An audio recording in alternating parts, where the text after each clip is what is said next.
Welcome back, casual gardeners. This garden bed is a fundamental change in how I'm going to be gardening next season. And it doesn't look like much, but it changes everything for me. That's what we're going to be talking about in this video. Before we continue, I'm going to move us into the greenhouse because it has started to rain and the weather report says it's not going to stop until tomorrow. About a year into my gardening journey, I found a YouTube channel called 1 Yard Revolution, or OYR, and I quite enjoyed it. I really liked how down to earth he was, and he turned me on to a gardening method called no-till gardening, which I'm sure you're all familiar with because it's all over the place now in gardening YouTube. So what no-till gardening is, and in case you have somehow managed, what no-till gardening is a philosophy of disturbing the soil as little as possible, and especially not tilling it. No-till gardening can have a lot of benefits, and I did initially enjoy those benefits. It can preserve soil life. So you're going to have more worms that you'll find running around in your soil. You'll have larger fungal networks. Those fungal networks in the soil can transport nutrients and make life better for your crops. It preserves the soil structure. Soil can naturally, in a healthy ecosystem, form structures that are just naturally great for plants. No-till gardening can improve water retention in your soil. Because you're not tilling, you'll see reduced erosion. Because you're leaving a lot of plant residues in the beds, you should see more organic material in the soil, which is always great for the soil. Seeds will naturally move down in the soil column as more soil is deposited on top of them. So no-till gardening can reduce the weed burden in a garden bed. And I know we all hate weeding. But most importantly of all, for me, was that no-till gardening is less work. I could get all of those benefits by doing less. My garden has heavy clay soil. My last garden, when I started no-till gardening, had sandy loam soil, or the perfect soil, and it did benefit and had no drawbacks from doing the no-till gardening practices. Unfortunately, heavy clay soil isn't so great if you wanted to go no-till. So we're going to go through the problems that started to arise in this garden with the heavy clay soil when I continued to try to use no-till practices in my garden. So first of all, I ran into big issues with soil compaction. I grow in raised beds. I don't walk in my beds. I've got it fenced off so the deer can't walk in my beds, but there is so much clay in my soil that any precipitation like what we're having today will compact the soil.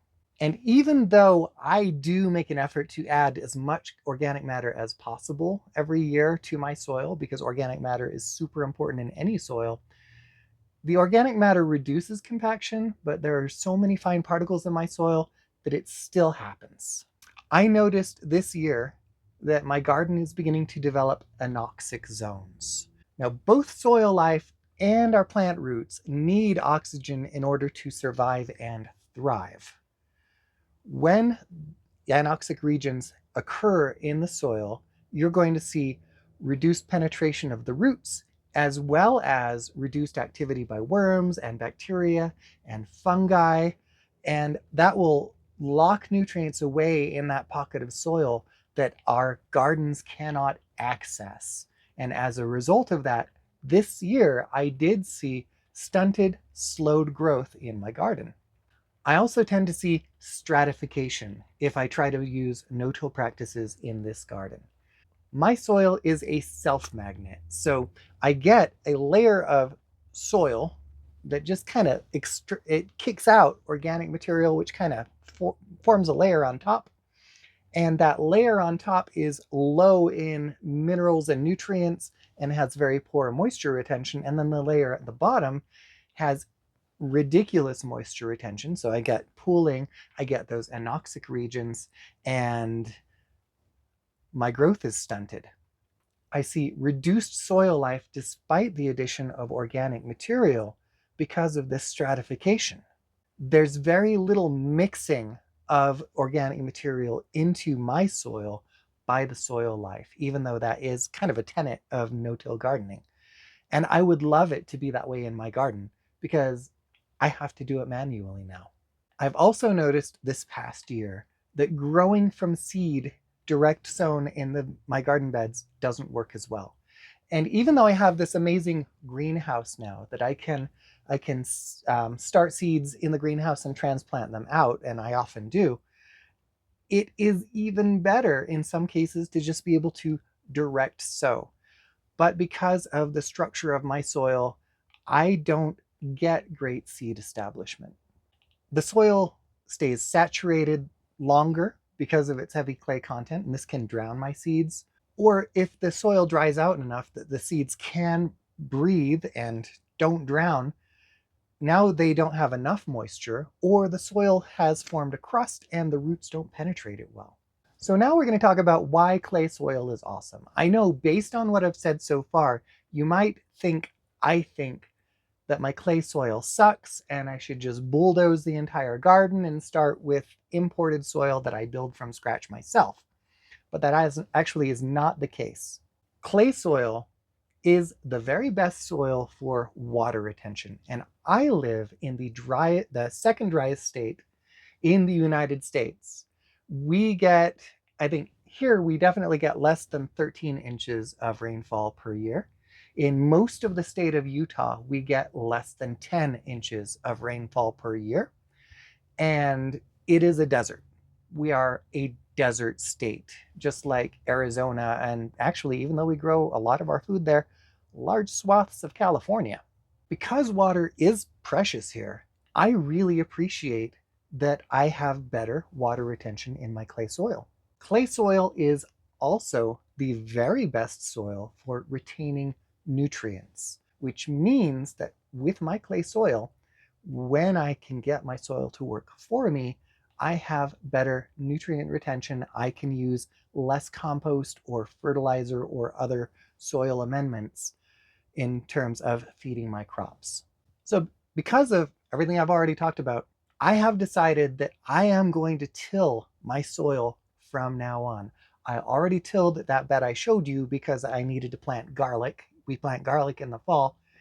I haven't tilled the other beds yet. They're going to wait until the spring. But tilling in and of itself is not the end of my problem, the solution to everything. It's not a panacea. There are correct and incorrect ways to till soil if you need to till soil. So let's talk about that. It's possibly helpful if you also have clay soil. So first of all, let's talk about what you should not do.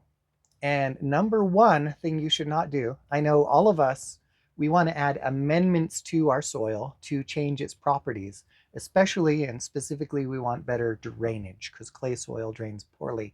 We may be tempted to add sand because sandy soil has the best drainage of all the soils.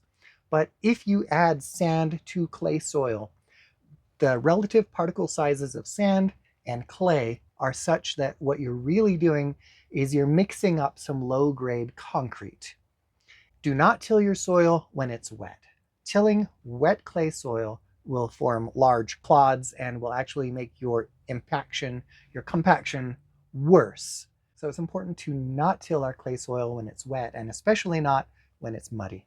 When clay soil is wet, we should also avoid working the soil in any way. We shouldn't walk on it. We shouldn't roll things over it. We should even try to avoid planting into that soil. Now, lastly, we should not leave the soil bare.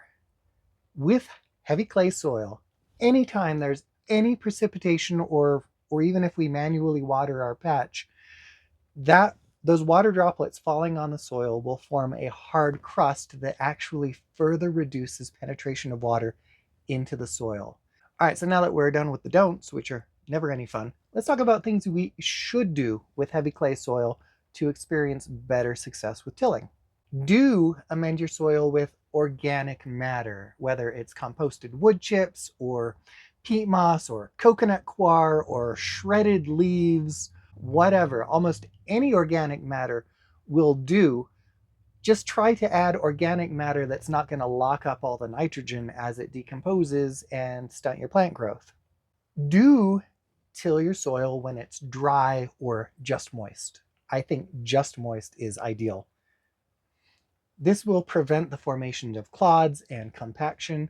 And ideally, when you till your soil, you want to have some sort of organic material that you're working into the soil at the same time. Do respect your soil's modesty by using mulch at all times. A layer of mulch sitting on top of your soil will allow the soil life to incorporate some of that passively into the soil, but it will also shield your soil from snow and rain and other precipitation and prevent the formation of a crust. It also means that when it's time for you to till that soil, there's already a layer of organic material to till into it, and then you can reapply fresh mulch. Then finally, do water slowly, deeply, and less frequently. Failing to irrigate our soil correctly means that we're going to have 1 or 2 inches of well-hydrated clay soil sitting on top of dry hard pan. And that's worse almost than not watering at all. The good news is that drip irrigation is a solution to all of this. I think we should talk about the benefits that I expect to get from tilling my soil, because it is a lot more work, especially because I don't own a tiller. I'm going out there with a shovel and a hoe and manually turning over 6 to 12 inches of soil in my raised beds. And I hate it. I hate it. So why am I doing it? So tilling this soil is going to open up those anoxic areas that I already talked about and expose the material there to oxygen. And that oxygen present in the soil means more soil life, more worms, more fungus, more bacteria. In fact, shortly after tilling, we should expect to see a boom in soil life, especially if we've had these anoxic conditions. That soil life running in overdrive is going to be taking in materials from the organic matter present in the soil, breaking it down faster, and making nutrients available for my plants faster. I expect to have more success directly seeding into the soil with tillage. Tilth in the soil means that it's lighter and fluffier. I'm going to get better seed contact, and those seeds are going to have just the right amount of moisture around them to germinate while still being able to penetrate the soil with their fragile new roots. Yes, I absolutely wrecked a lot of fungal networks in my soil, and I wrecked a lot of worm tunnels in my soil by tilling it. And that is damage that actually can be undone, because that boom in population and activity and oxygenation in my soil means new worms and new fungi and new bacteria where there weren't any before.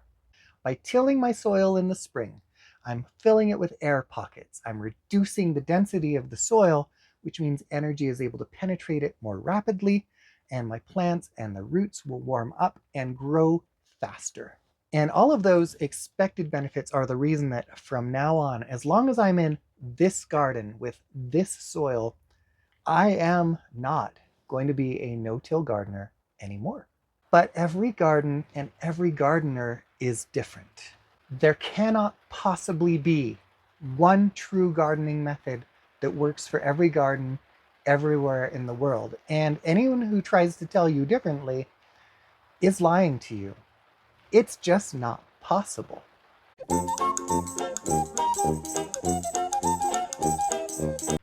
Hunting season has begun. So we are getting a lot of hunters in my crappy day job right now. And I overheard yesterday some of them complaining about higher wolf populations and how it's going to mean less deer and fewer tags. And that really bothers me because the evidence does not support that conclusion.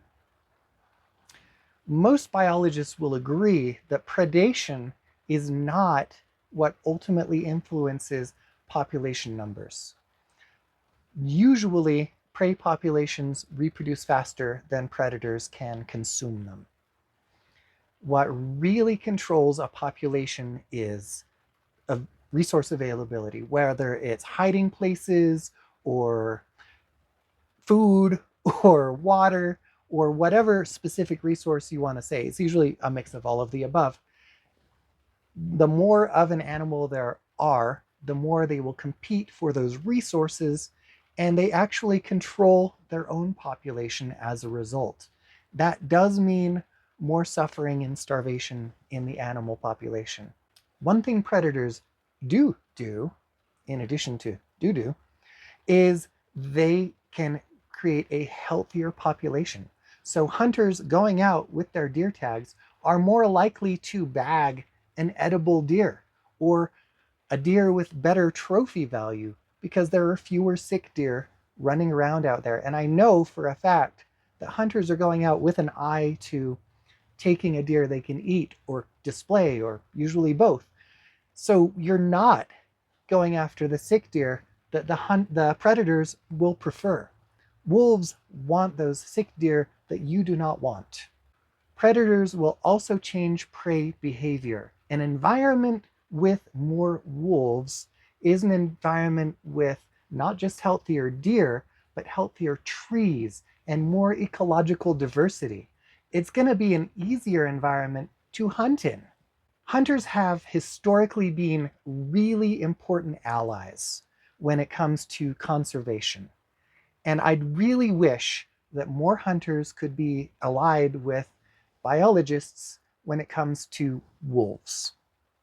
Either learn the science yourself, it's out there and available to you, or defer to experts. And please let the biologists continue to improve the environment that you're hunting in. And if you don't want to do either of those, just get out of the way.